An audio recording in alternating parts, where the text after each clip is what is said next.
finer artist.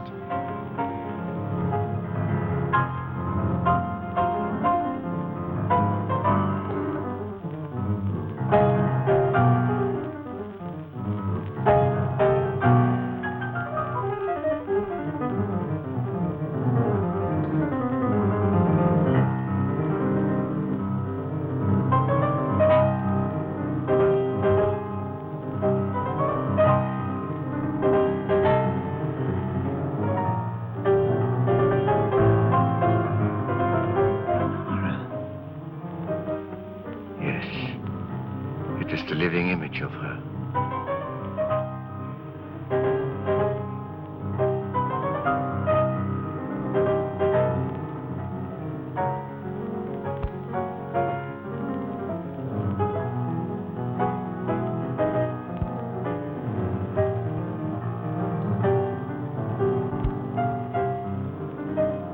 Bob, will you change seats with me?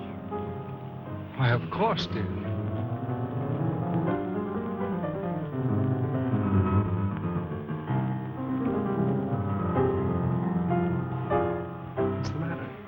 Nothing, but that man in the next box keeps staring at me.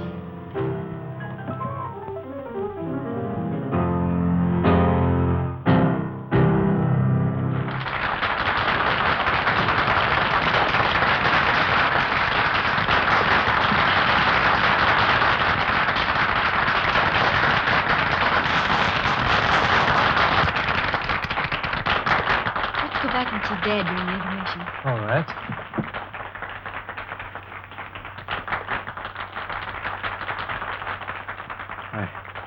It is like seeing the dead return to life. I must know who she is. That can do no good. The dead have no place among the living. I shall be the judge of that. Lawrence, for a man your age, you're certainly in the pink. I have to be. Most people don't know it, but giving a piano recital requires the stamina of a marathon runner. Say, Judd, I think you better give my right forearm muscles another going over. Feel a slight cramp in my index finger. Yes, sir. Hello, Dad. Hello, darling. Hi, Bob. How am I doing? Marvelously. I don't believe I've ever heard you in better form. That's because you're home from school, my dear. I was playing for you tonight. Oh, am I glad this engagement ends my concert tour. Now I can relax, wear old clothes, and let my beard grow. Oh, and devote some time to your only daughter. You know, I feel as if I'd been piano. Don't bite the piano that feels, my darling. See what that is, Bob. Yeah.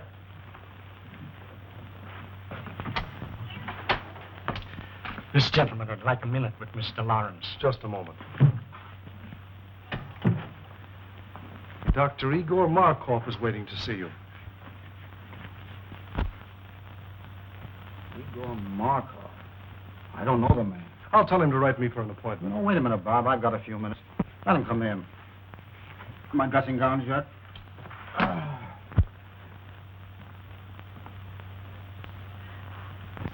So I have the pleasure of addressing Mr. Anthony Lawrence.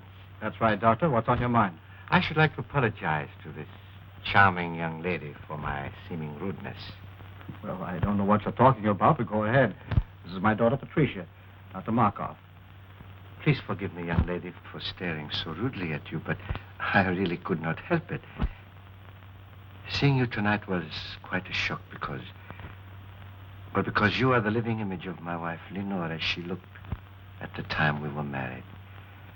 She was taken away from me under very tragic circumstances. I understand. I accept your apology. Thank you.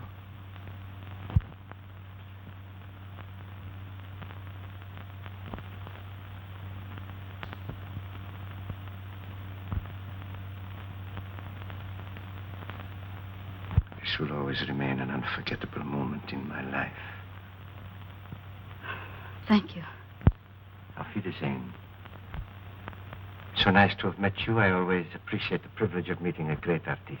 Thank you, Doctor. And good night. Good night, sir.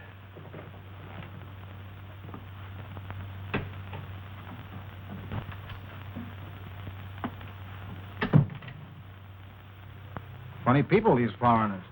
Do you suppose Pat really resembles his dear departed, or... Or is right. That cock and bull story was old in Caesar's day. The nerve of the guy. My dear boy, you've got to get used to other men admiring Pat. She's a very beautiful girl. There's a difference between admiring and ogling. Well, the way he stared at me, he gave me the jitters. You'll find him in the next box, fishy stare and all. Oh, no, I won't. We're going to hear the rest of this concert from backstage. Then I'll have to get your wrap. You left it in the box. Oh, please do. I'll wait for you here. Well, Judd, 5 minutes. We better get ready.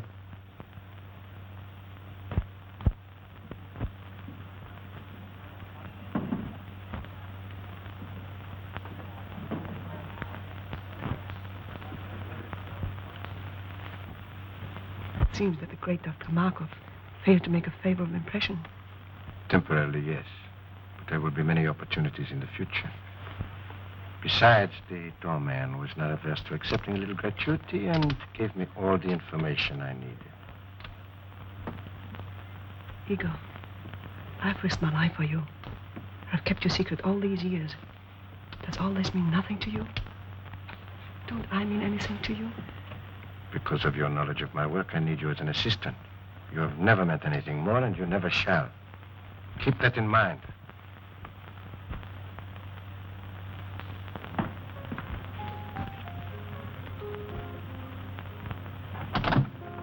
Flowers for Miss Lawrence. Sign, please. Thank you.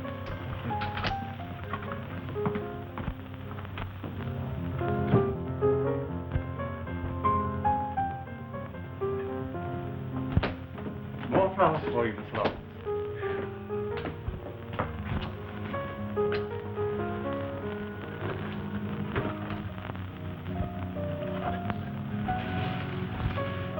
Flowers, flowers, flowers.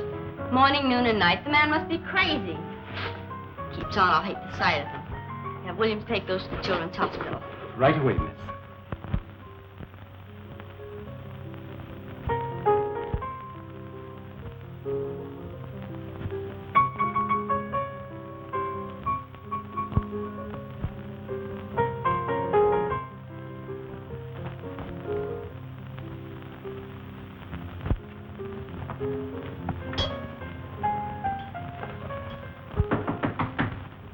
Come in. Dad, you've just got to make Dr. Markoff stop pestering me. First it was flowers 3 times a day, and now he's sending notes with them. Now, look, I can't stand any more of this. You've just got to make him let me alone. Well, the man must be out of his mind. I never heard of such presumption. Now, don't you get upset about it, Pat. I'll take care of Dr. Markoff. You just forget about him and let me handle this. What are you going to do, Dad? I'm going to call on our friend and tell him very plainly that his attentions to you are unwelcome, and him stop them immediately. You be careful, won't you? Careful? What do you mean? Well, you'll probably laugh at me, but when you call on Dr. Markoff, will you take Bob with you? Pat, I can take care of myself. But you said yourself he was out of his mind. Did you notice his eyes that night in your dressing room? They seemed to stare right through me. You've been listening to too many horror radio programs lately. What you need is a good workout on the badminton court. Come on, run along. Fear not, fair lady. I shall bear the reptile in his den.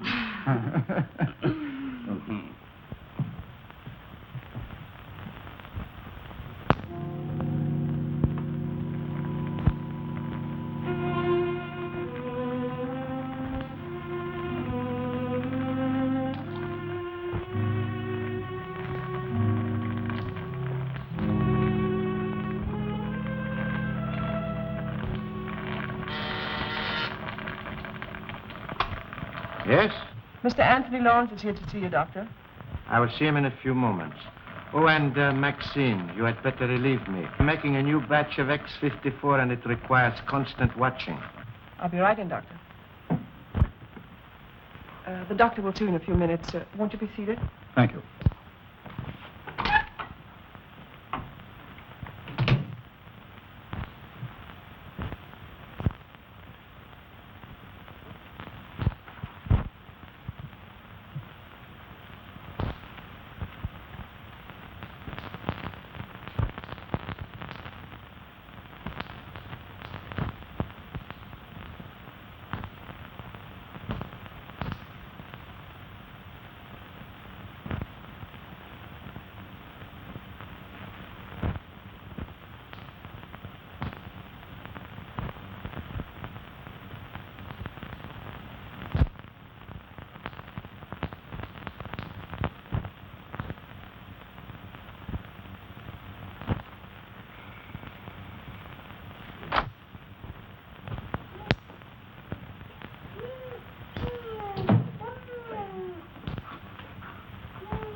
back where you belong.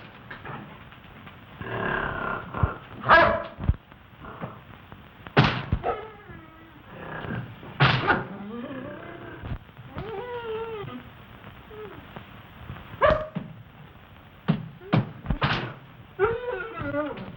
I wish you'd get rid of that brute. He's always hated me, and I'm desperately afraid of him. Oh, don't be a fool. He's perfectly safe in that cage. How could he harm you? It is silly. Besides, he's very essential to my work. Now, when that concentrate, the pituitary, boils dry, turn off all the burners. Add some elixir, place it in 4 cc ampoules, and refrigerate them. Yes, Doctor. Watch it closely. See that it continues to boil, but very slowly. Now I must go and talk to Mr. Lawrence. I cannot leave him waiting any longer.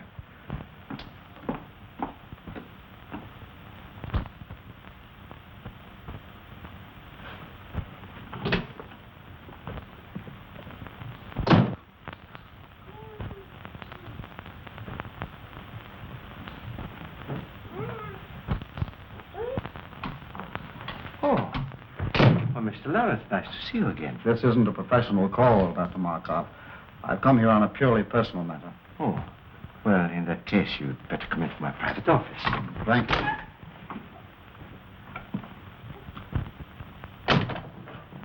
Won't you sit down? I'll remain standing if you don't mind. Oh, as you wish. I'll get to the point very quickly, Dr. Markoff. I've come here in regard to my daughter, Patricia. Ah, yes, a lovely young woman. And that's beside the point. She doesn't welcome your attentions.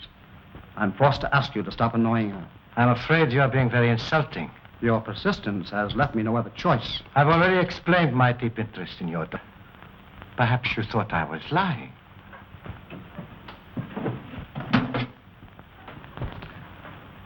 Would you look at this picture?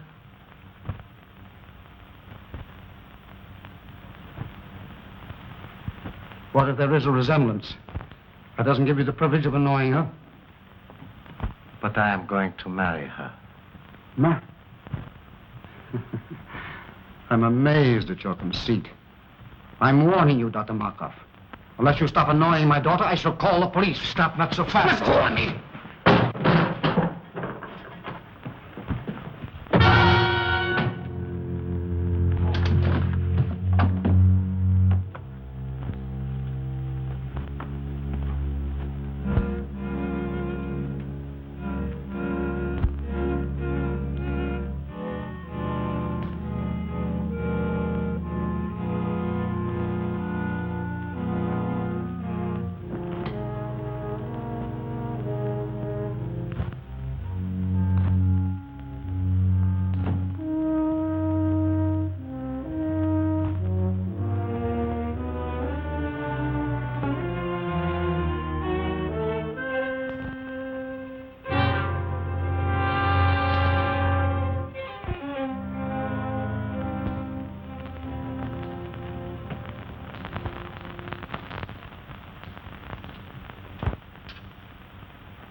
Pardon me, Miss Lawrence. Dr. Markoff's on the telephone for you. Dr. Markoff. Oh, say I'm not in. But he says it's important. He must talk to you concerning your father. My father? I'll talk to him.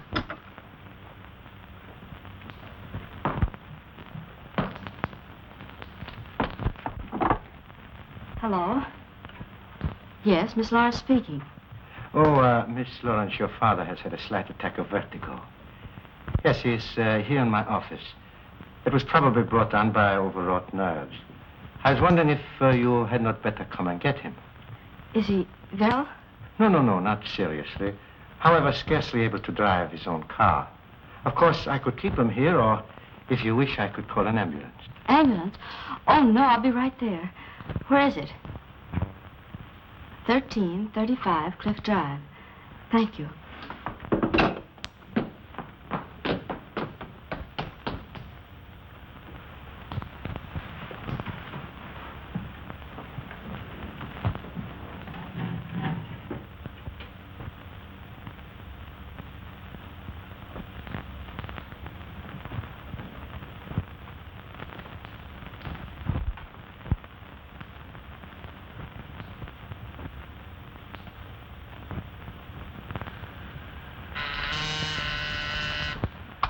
Yes, Doctor?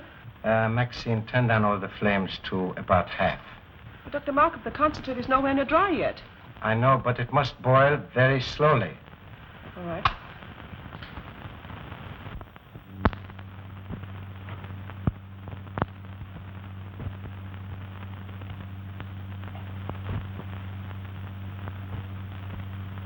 So you see, Mr. Lawrence, nobody having witnessed our encounter, I am perfectly willing to keep it a secret. Of course, if you desire to say something about it, I will admit that you threatened me with violence, and I was forced to protect myself.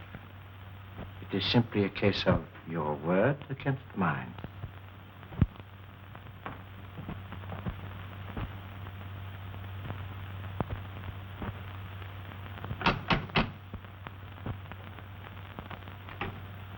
Is this Dr. Markoff's residence? Yes. Are you Miss Lawrence? Yes. Come in. The doctor's expecting.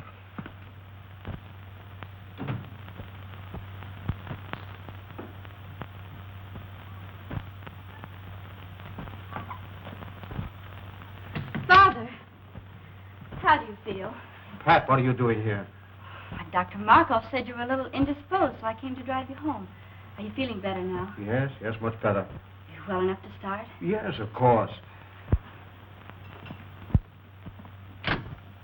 Steve, help Mr. Lawrence to his car.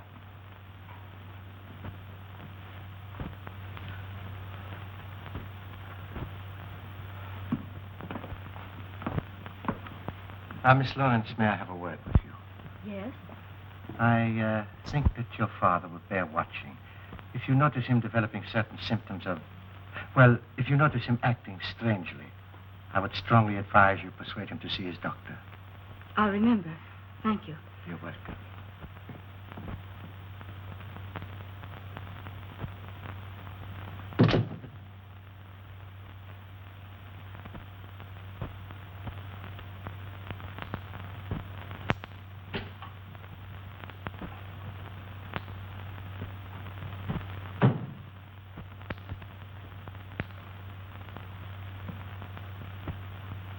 Have you finished? Yes, I did exactly as you told me. Why are you working on a Formula X54? I thought you were satisfied with X53. Not quite. I have succeeded with X53 in arresting the disease acromegaly, but it will do no more than hold it in check. Come, I will show you.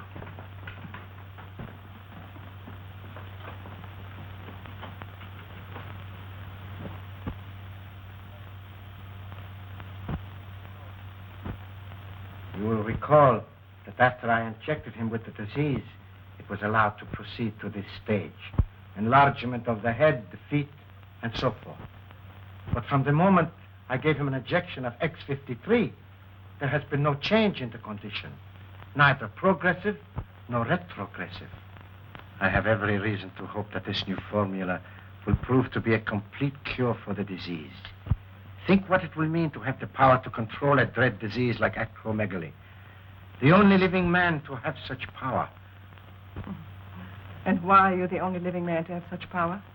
You know why. Yes, I do. And you're not even a doctor. You stole the name and laboratory notes from the man you killed. He deserved to die. And his death made it possible for me to escape from Europe as the real Dr. Markoff. And reap the rewards earned by another man with years of work and study. What I took from him was small repayment for what he tried to take from me. The love of Lenore, my wife, the woman I worshipped. But his love cooled as I knew it would when he looked at her beautiful face and saw the ravages of the hideous disease acromegaly. Did you deliberately inoculate her with that dread disease? I did. I was determined that no other man should try to take her from me. I knew if she were no longer beautiful, no one else would want her. Then I would have her all for myself. But she could not stand the sight of her own face. So she killed herself. This is incredible. Only a madman could do a thing like that. I'm getting out of here. I'm going to police. I will tell them everything. Police, I will tell them what a madman. Stop!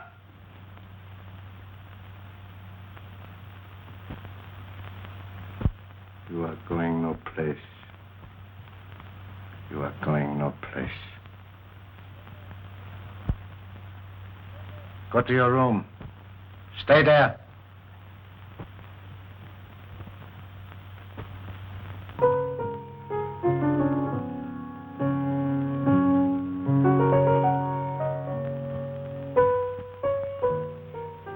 Good to have you back again with us, Bob. Glad to be back once more, Pat. It's no fun being away from you. I do wish you didn't have to spend so much time out of town. If I didn't, your father would probably get himself a new business manager. You know, it's chiefly on his business I'm away so much. I know. Bob, do you think you could book Father for a series of summer concerts? Pat, what are you talking about? If you knew the heavy schedule I booked him for next season, you'd want him to have a good rest. Oh, I do, but he can't seem to rest. I don't know what's gotten into him. He seems to have so much energy. He just can't seem to work it off. Well, let's hope it keeps up. But it can't, Bob. Do you realize that he's up at 6 every morning? That he walks practically all day long? That I can't get him to go to bed at night? Sometimes I awaken at 2 or 3 in the morning, and he's still playing his piano. That's not normal in a man of his age.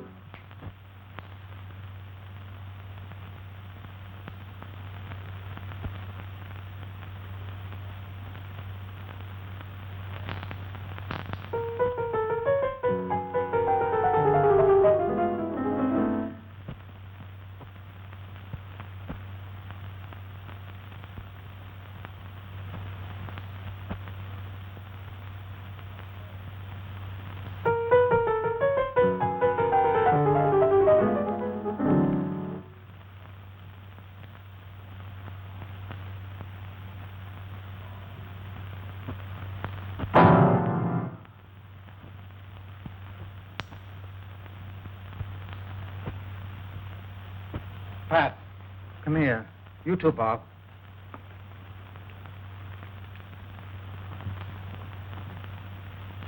Doesn't it look as if my fingers were thicker? Well, your hands are swollen. Well, the fingers are anyway. Oh, I feel awkward. When did you notice this? The past few days, I felt something coming on. My feet, too, seem enlarged. All my shoes feel tight. Do you suppose you've eaten something that poisoned you? Oh, no. I'd know it if I had. He said if you felt bad, I should persuade you to see a doctor. Who said? Dr. Markoff. Markoff? When was that? That day you went to see him about a social matter. Oh, rubbish. Why should I see a doctor when I never felt better in my life? Because I want you to, Father. Promise me you'll see Dr. Adams at once. Let me call him now. Nonsense. There's nothing the matter with me, really. I'll tell you what I'll do. If this condition doesn't clear up by tomorrow, I'll drop in to see Dr. Adams just to put your mind at ease. But you won't go. You put it off. Why don't you let me call him now? Because it isn't urgent. Anyway, right now, I feel like going out for a walk. But you've been walking all day. I can't help it. I feel restless and full of energy.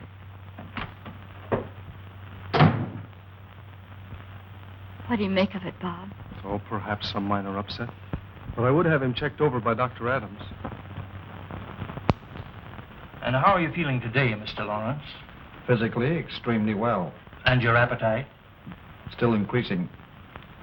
Mr. Lawrence, after studying all the results of your laboratory tests, X-rays, metabolism records, I have reached a conclusion. But not being satisfied with my analysis alone, I called into consultation Dr. Kruger and Dr. Naylor, whose reputation, of course, you know. Yes, certainly. And they, without any hint from me, both came to the same conclusion. Acromegaly. Acromegaly? Yes. It's a very rare disease, glandular in origin, activated by a defective pituitary. Doctor, can't you tell me in plain English what's wrong with me and how serious it is? I'm trying to tell you. You have a glandular disorder, a disorder of the pituitary gland. A disease so rare that medical science knows little about it as yet. Is it fatal? Fatal? Well, not necessarily. It's a progressive disease, enlarges the extremities.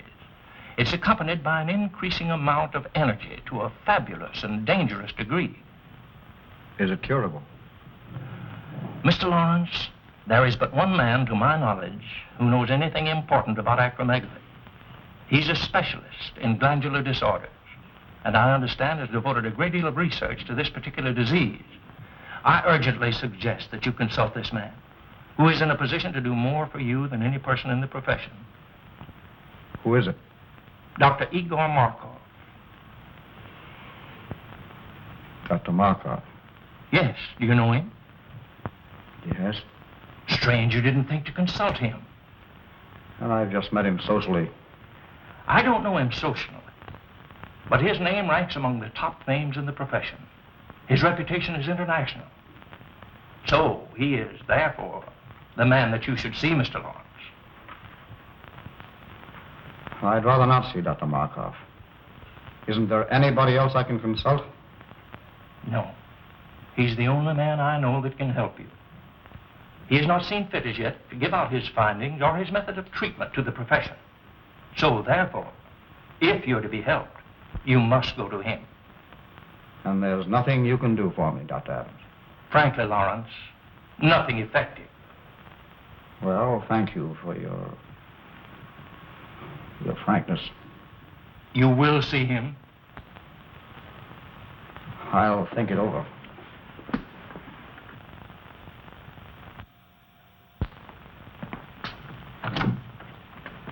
Hello, Stack. Is Miss Lawrence in? Oh, how do you do, Mr. Blake? I tell Miss Lawrence you're here. Bob, darling, I'm so glad you're back.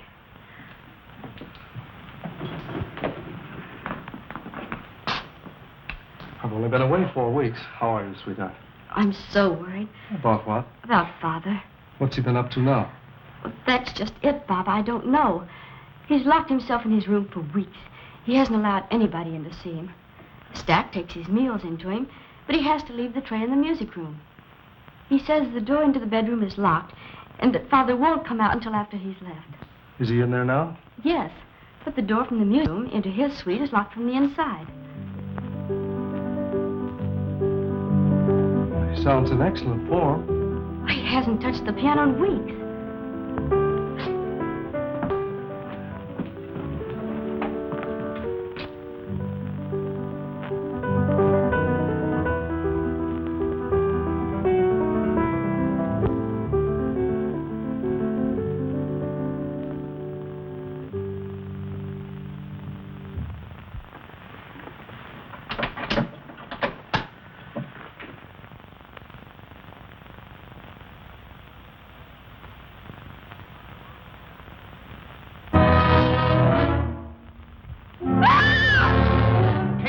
Blake, take her out of here, quick!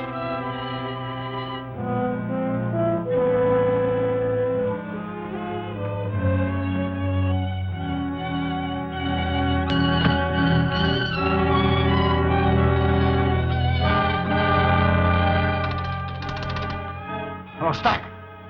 Have William bring my car down to the side entrance immediately and leave it there. I'll drive it myself. No.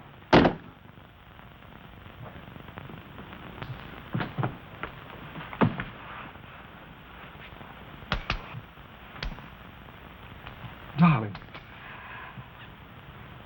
Easy, darling. You fainted. Bob, did you see what I saw? What are you talking about? Did you see his face? His head was so large. It's your imagination, darling. The lights in there were strange, that's all. No, Bob, no.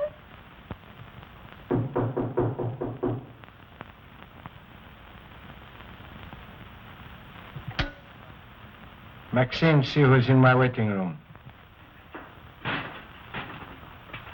Maxine! Maxine, are you there? Maxine! Maxine! Maxine!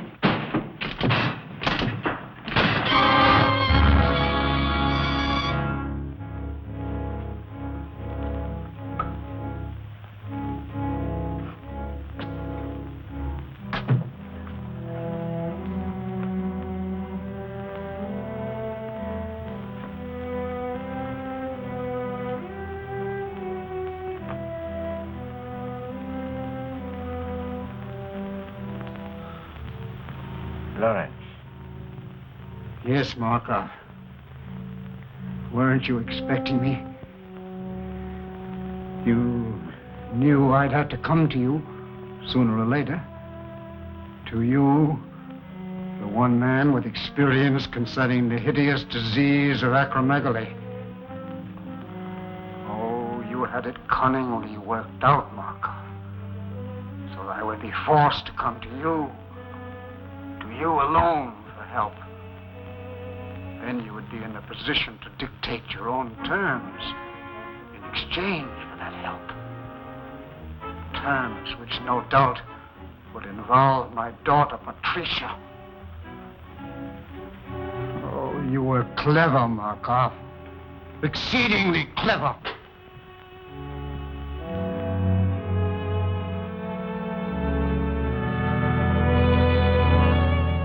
The only man with sufficient knowledge of the disease, not only to alleviate it, but to infect a person with it, you hold a decided advantage. So you see, Markoff, I know you infected me with something that caused acromegaly. But how you made the disease develop so rapidly, when science has proven that it takes years to reach this stage, I do not know. But you did. And now, Markoff, I've come to you as you knew I must, to make terms. I've come to make terms. No, Lawrence, you overestimate my control of the disease. I've made an extensive study of it. Yes, that is true. But after all, I am only an apprentice. Yes, the devil's apprentice. Markoff, you have set yourself up as a Frankenstein and created a monster. I am that monster. But if you remember, the monster destroyed the man who created him. That is what I'm going to do to you. Destroy you! Good work, Steve. Put him on that chair while I prepare an anesthetic. Surgery began this evening. But I must put my mind at rest. Can't you take my word for it, Pat? I'm sorry, Bob. In this case, I can't. It's locked. You see, he doesn't want to be disturbed. But I must see him. Oh, not tonight, Pat, please. In the morning, perhaps. I'll tell you what. I've got to see him in the morning on some business. And as soon as I've finished, I'll send for you. How's that? Well, make it early. I can't have this hanging over my head. I know, dear, and I'll make it just as early as I can. Now, how about getting some rest for yourself? You look exhausted. Oh, I suppose I do, but I can't help it. You look lovely to me, dear. But you do need rest. Now run along. Sleep well. I'll try. Good night. Good night.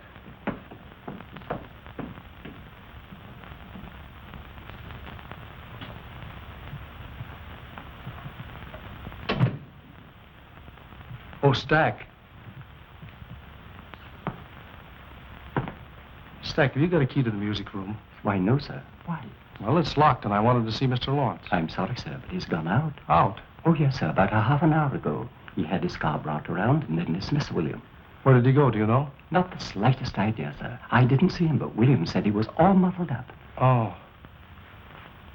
Stack, I wish you'd ring me at home when he comes in. Very good, sir. And shall I wait up for him, sir? Well, no. If he comes in soon, you might ring me. Otherwise, go to bed. I'll see him in the morning. Very good, sir. Good night, Stack. Good night, Mr. Blake.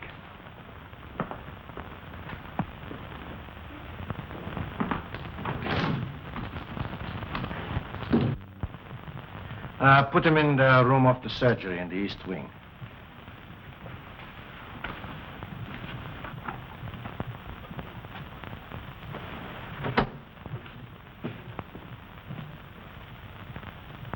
How could you be so inhuman as to infect him with that disease in order bargain for his daughter?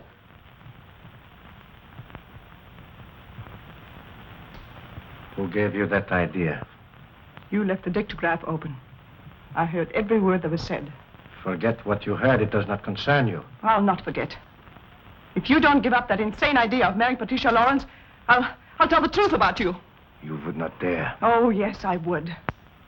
Does this mean that I have completely lost your loyalty? You speak of loyalty. You don't even know the meaning of the word. You seem to forget all the things I've done for you. I've even risked my life for you, hoping that you might realize how much I love you, that someday you might return that love. But no. All I meant for you was just someone to help you attain your own selfish aims. I'm tired of it. I can't stand it any longer. Do you hear me? I can't stand it. I'll never let you marry that girl. Never. Never, never, never.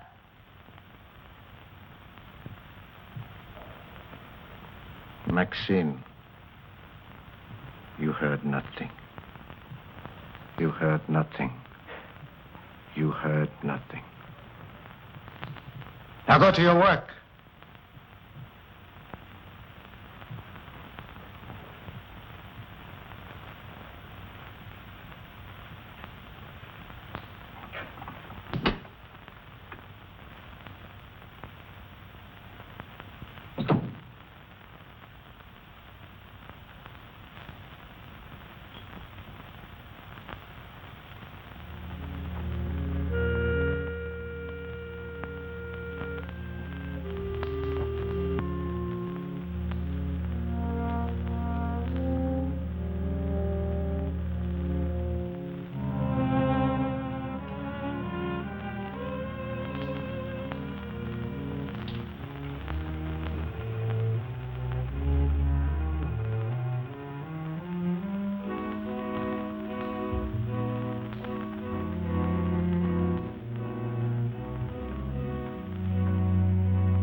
Go back in the other room.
Good morning, Doctor. The murderer's cage was left unlocked last night. No, really? Why, he could have killed somebody. Yes, he could have killed me if Ace hadn't heard me scream and driven him back again to the cage. Oh, well, you are very fortunate. Very. And so am I. I could have lost a valuable assistant. How do you suppose the cage was left unlocked? Oh, I suppose the attendant was careless. I shall discharge him immediately.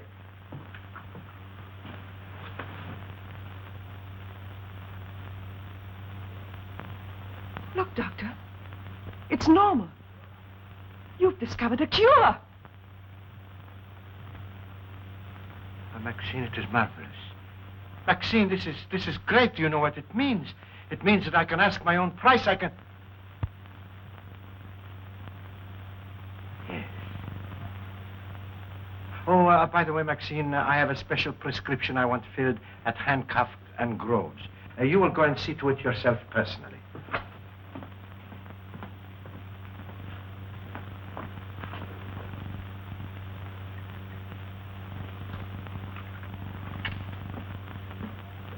Couldn't it be ordered over the phone? If I wanted it that way, I would have said so. Very well.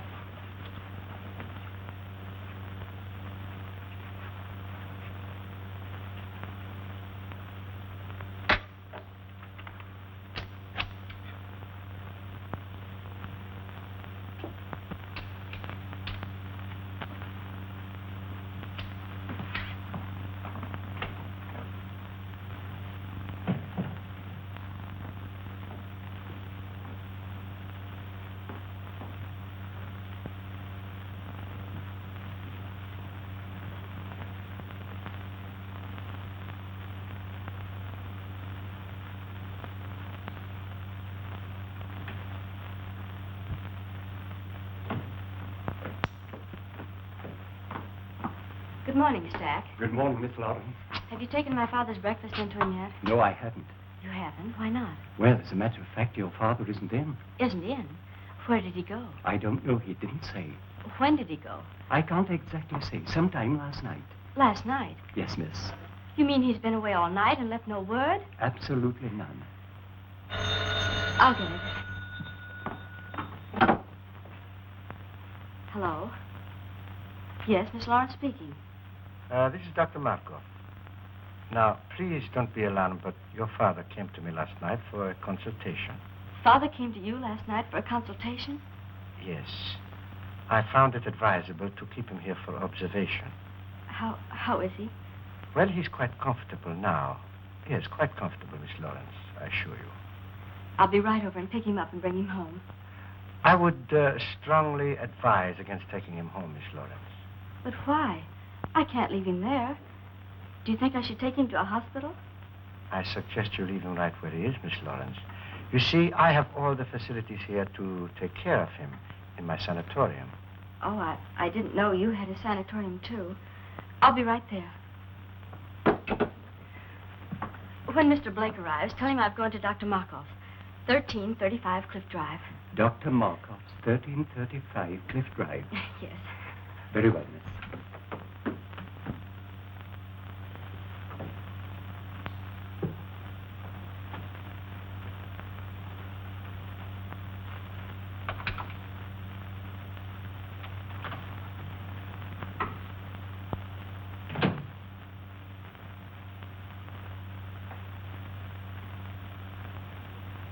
Lawrence, I want you to try hard to understand what I'm saying.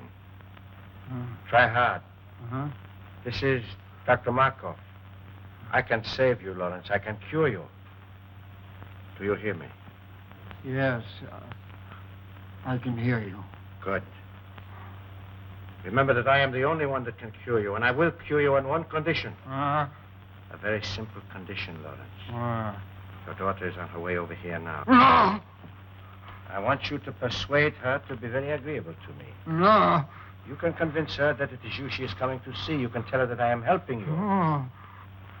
That is a very little thing to ask for your cure. No! Very well. We shall see about that.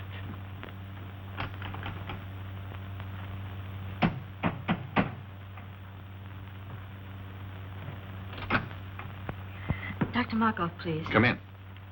Dr. Markoff wants you to wait in there.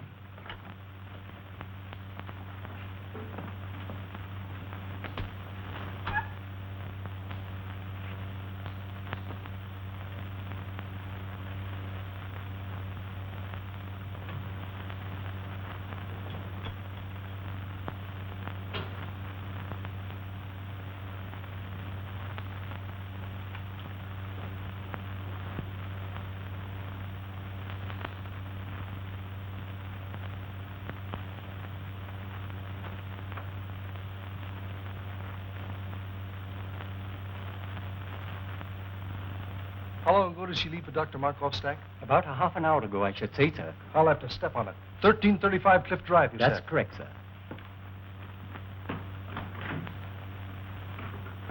I do not have to cure you, Lawrence, because nobody knows I have discovered the cure.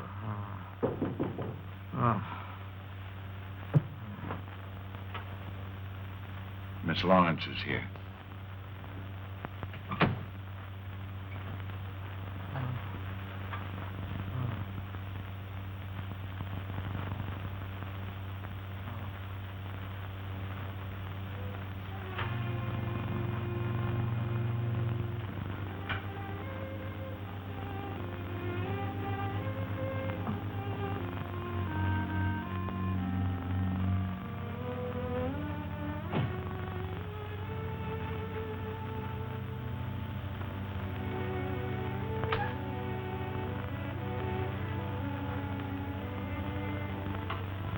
Miss Lawrence.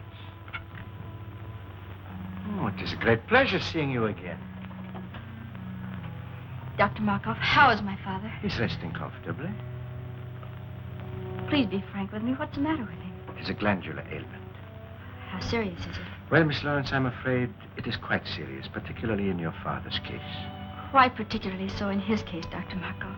Well, you see, the peculiar disease your father is suffering from causes extreme enlargement of the extremities, the hands, feet, and certain portions of the head.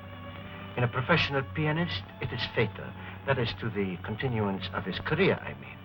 Not only are his fingers incapacitated for the intricacies of delicate performance, but his very appearance, upon which so much depends for public approval, is most uninviting. Dr. Markoff, how does it happen my father came to you? I think you will find that your Dr. Adams sent him to me. Dr. Adams? Yes. Dr. Adams made exhaustive tests and in consultation with several eminent colleagues of his, diagnosed your father's case, and correctly so, as acromegaly. Acromegaly? I never heard of it. If you have, it is very rare. And since glandular disturbances are my special field, and acromegaly my particular interest, your father was advised to consult me. With what results? I am anxious to cure your father, Miss Lawrence. Most anxious. Providing he is willing to obey my instructions to the letter. Do you anticipate any lack of cooperation on his part, Dr. Markoff? Perhaps some. You see, Miss Lawrence, it is rather long and slow treatment. Naturally, a man of your father's nervous temperament will be impatient, obstinate, even rebellious on occasion. Progressively so, as the brain begins to function more normally. You see, Miss Lawrence, your father is mentally incompetent. You mean he's... Oh, well, shall we say, temporarily unbalanced mentally. The functioning of the pituitary, being aggravated by pressure, makes the patient physically violent on occasion, and great care must be taken that he does not do violence to himself or to others. Dr. Markoff, I'm my father. I can easily understand your need to do so, Miss Lawrence, and I would gladly save you the pain if I could. But I know you will not be satisfied unless you do see him for yourself. Besides, it will give you a basis for comparison. It will give you new hope from day to day as you see him improve. Where is he? Take me to him. In a moment. But remember, although he is still under a sedative, he might easily be aroused to violence. I will advise not to excite him, merely to reassure him that he will receive the very best of care, that you will see to it yourself personally, and that you recommend he do everything possible to cooperate with us. I will. Take me to him. This way, Miss Lawrence.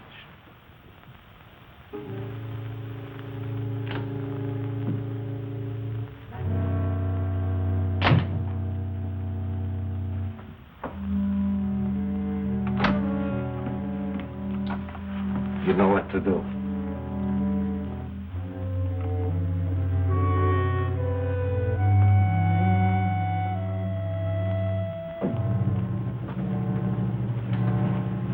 And remember, Miss Lawrence, advise your father. Fullest cooperation in every way possible.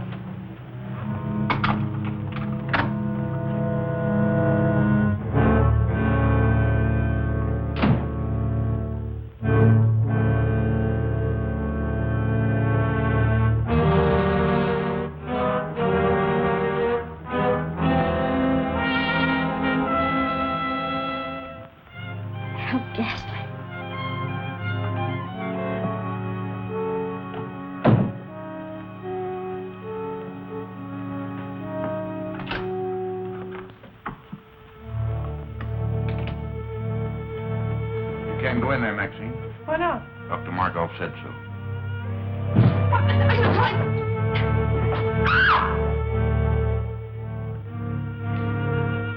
Father, speak to me. It's Pat. Father. Speak to me. It's Pat. It's Patricia, Father. I'm here. Pat. You're going to be all right. Dr. Markoff said so. Markoff. Yes. He's going to cure you, he and I. Markoff. No, no. Markoff. Markoff. No. Dr. Markoff, why is he strapped down? To prevent his doing violence to himself or to others, Miss Lawrence. Take them off. Take them off, do you hear? Well, that would be very dangerous. Take them off, I say. Take them off at once. Stop that. Calm yourself. Calm yourself, Miss Lawrence. I don't care what you say. You can't treat him like a wild animal. It is a necessary precaution, Miss Lawrence. If he were to become violent, he would be extremely dangerous. I don't care what you say. You can't treat him like a wild animal. His recovery depends solely on you. What do you mean? I will cure your father when you decide to become my wife. Let go of me. I'll never marry you. Never is a long time. But some people do change their minds.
Is he all right? Yes, he's just fainted.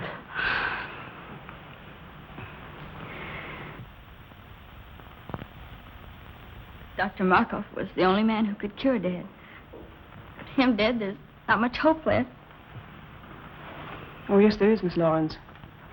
I'm familiar with the serum Dr. Markoff has perfected for the cure. He has been using it to bargain with your father for you. He'll be all right. It might take a little while, but he'll be all right. Thank you.